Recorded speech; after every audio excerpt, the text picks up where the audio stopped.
Hello future doctors, welcome back to my YouTube channel MBBS dreamers. तो इस video में हम बात करने वाले हैं जो नए रूल्स एंड रेगुलेशन जो कि डीएमई की साइट पर अपलोड हुए हैं उनको मैं कंक्लूज़न आपको बता रहा हूँ। पूरी पीडीएफ को एक्सप्लेन कर पाना बहुत मुश्किल हो रहा था, तो आप पीडीएफ आप पढ़ लेना पूरी। बहुत सारी चीज़ें हैं उसमें काम की, बाकी जो मेन चीज़ें हैं वो मैं इस वीडियो में आपको एक्सप्लेन कर दे रहा हूँ। अगर आपको पीडीएफ चाहिए तो आप हमारे टेलीग्राम चैनल पे जाके डाउनलोड कर सकते हैं, मैंने वहाँ अपलोड की है, या तो डायरेक्ट डीएमई की वेबसाइट पे जाकर आप वो पीडीएफ डाउनलोड कर लो। तो हम सबसे पहले बात करें तो जो सेकंड राउंड के ये सीट अलॉटमेंट का जो तरीका है वो मैं आपको एक्सप्लेन करता हूँ। मान लो कि अगर फर्स्ट राउंड में किसी कैटेगरी की सीट खाली रह जाती है, फर्स्ट राउंड में जो सीटें अलॉट होगी उसके बाद में सेकंड राउंड के लिए जो सीटें जाएंगी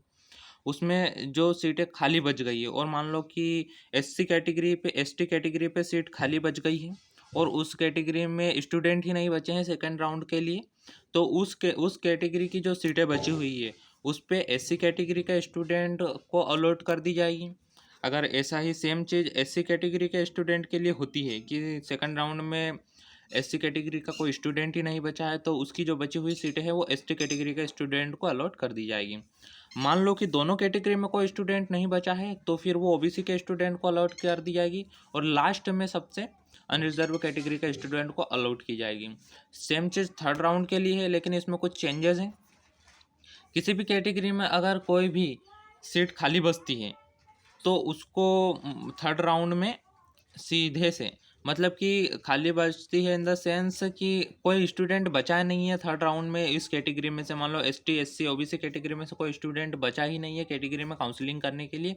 तो उसकी सीधे सीट जो है वो सीधे अनरिजर्व कैटेगरी के बच्चों को अलॉट कर दी जाएगी। वहीं बात करें सेकंड राउंड में कौन कौन स्टूडेंट पार्टिसिपेट कर सकता है, तो एक तो वे स्टूडेंट जिन्हें फर्स्ट राउंड में सीट अलॉट नहीं हुई है, वो जिसको नॉट अलॉटेड स्टूडेंट है वो सीधे आ जाएगा, और एक जिसे फर्स्ट राउंड में सीट अलॉट हुई है लेकिन वो अपग्रेड करना चाहता है अपने कॉलेज को, जो कॉलेज उसे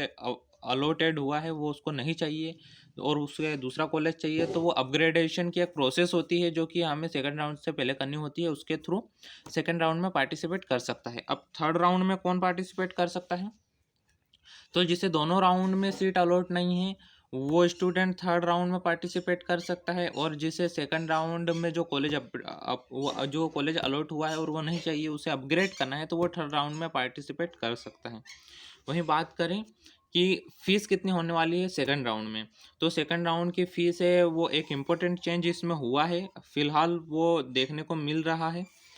तो गवर्नमेंट कॉलेज के लिए अगर आप सेकंड राउंड में सिर्फ गवर्नमेंट कॉलेज की चॉइस फिलिंग करते हैं तो आपको अनरिजर्व कैटेगरी वाले स्टूडेंट को 10,000 देने हैं और बाकी सारी कैटेगरी वाले स्टूडेंट को 5,000 देने हैं। ये सिर्फ गवर्नमेंट कॉलेज की बात हो रही है, लेकिन प्राइवेट जो कॉलेज हैं उसमें अगर आप चॉइस फिलिंग करने वाले हैं गवर्नमेंट प्लस प्राइवेट हो या सिर्फ प्राइवेट हो तो आपको 1,00,000 देने हैं सभी कैटेगरी के स्टूडेंट को। इसमें मेजर चेंज ये देखने को मिला है कि एसटी कैटेगरी के जो स्टूडेंट हैं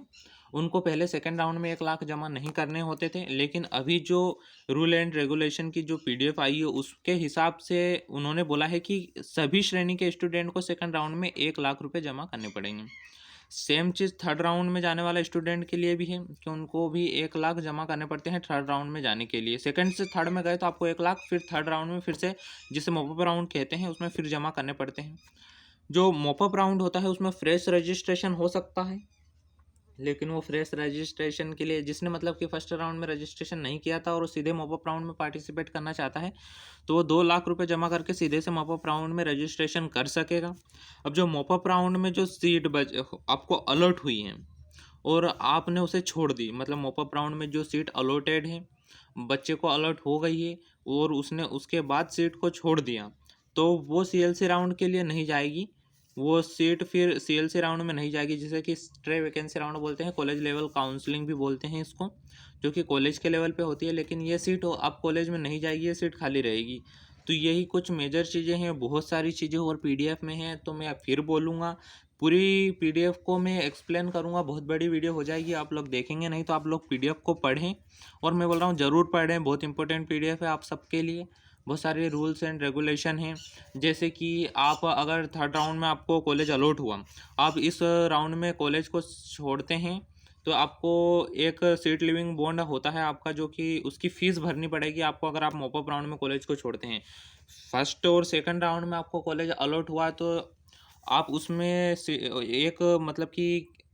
सीट लिविंग बॉन्ड जो होता है वो नहीं लागू होता, आपको उसकी फ़ीस पे नहीं करनी पड़ती। आप फर्स्ट और सेकंड राउंड में सीट को छोड़ सकते हैं, लेकिन थर्ड राउंड में अगर आपको सीट छोड़नी है तो आपको सीट लिविंग बॉन्ड पे करना पड़ेगा। तो सोच समझ के काउंसलिंग करना, पूरी पीडीएफ को